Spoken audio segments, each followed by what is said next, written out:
Баршаңызға сәлем, Айжанның асханасына қош келдіңіз.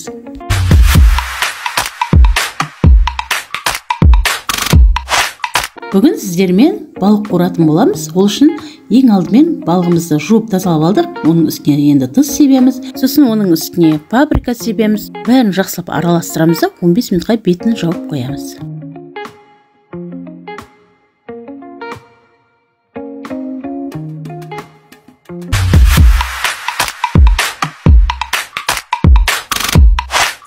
Енді 15 минуттан кейін тұз сіңген, паприка сіңген балықтарымызды екі жағын ұнға ұнатып аламыз.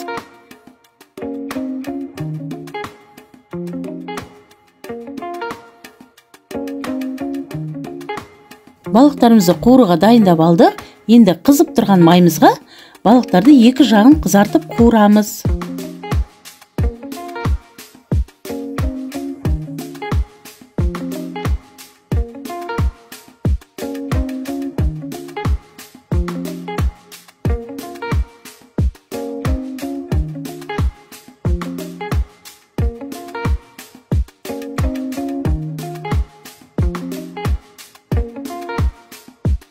Балығымыз дайын болды, ас болсын.